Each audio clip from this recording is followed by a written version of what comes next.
بسم اللہ الرحمن الرحیم۔ السلام علیکم۔ امید کرتا ہوں آپ سب خیریت سے ہوں گے۔ اللہ تعالی ہمیشہ آپ کو اپنی حفظ و امان میں رکھے۔ سامعین، آج ہم اس عظیم ہستی کے فرامین سے اپنی دنیا اور آخرت کی راہوں کو روشن کریں گے جن کی بے پناہ عقیدت و محبت مسلمانوں کے دلوں میں بسی ہوئی ہے، جو نواسہ رسول صلی اللہ علیہ وآلہ وسلم، جگر گوشہ بطول، شہید کربلا، امام اہلی مقام، امام عرش مقام کے القابات سے اور حضرت امام حسین رضی اللہ تعالیٰ عنہ کے نام سے مسلمانوں کے بچے بچے کے نزدیک جانی پہچانی شخصیت ہے۔ آپ رضی اللہ تعالیٰ عنہ فرماتے ہیں، نمبر 1، جان لو کہ ضرورت مند لوگوں کا تمہارے پاس آنا بھی اللہ کی ایک نعمت ہے، لہذا نعمتوں سے بیزار مت ہونا، کہیں وہ زحمت نہ بن جائیں۔ نمبر 2، یقین رکھو نیکی تعریف کرواتی ہے اور اجر دلاتی ہے۔ اگر تم نیکی کو کسی آدمی کی صورت میں دیکھ لو تو یقیناً وہ تمہیں ایسا خوبصورت دکھائی دے کہ دیکھنے والے خوش ہو جائیں۔ نمبر 3، اگر تم کمینگی کو کسی آدمی کی شکل میں دیکھ لو تو یقیناً وہ تمہیں اتنی بدترین اور بدصورت دکھائی دے کہ دل میں اس سے نفرت بیٹھ جائے اور آنکھیں اس سے پھر جائیں۔ نمبر 4، یاد رکھو جو سخاوت کرتا ہے وہ سردار بن جاتا ہے اور جو بخل سے کام لیتا ہے وہ ذلیل و رسوا ہوتا ہے۔ نمبر 5، جو اپنے بھائی کے ساتھ بھلائی کرنے میں جلدی کرے گا، کل بروز قیامت جب اس پر اعمال پیش ہوں گے تو وہ اس میں یہ عمل بھی موجود پائے گا۔ نمبر 6، اچھائیوں میں ایک دوسرے سے آگے نکلنے کی کوشش کیا کرو اور مفت کا ثواب حاصل کرنے میں ایک دوسرے سے مقابلہ کیا کرو۔ نمبر 7، اس نیکی کو کسی حساب و شمار میں مت رکھنا جسے کر گزرنے میں تم نے جلدی نہ کی ہو۔ نمبر 8، مقاصد کو پورا کر کے لوگوں کی تعریفیں حاصل کیا کرو، کاموں کو ٹال ٹال کر ملامتیں نہ کماؤ۔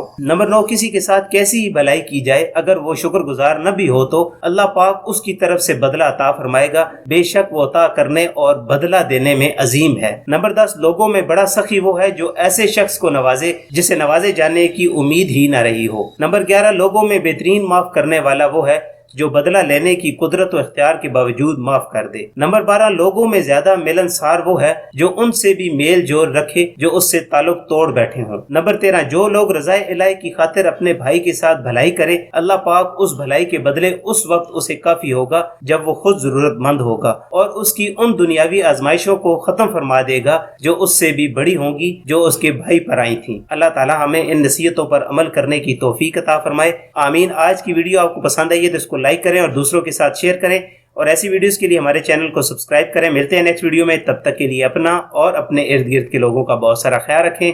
اللہ حافظ۔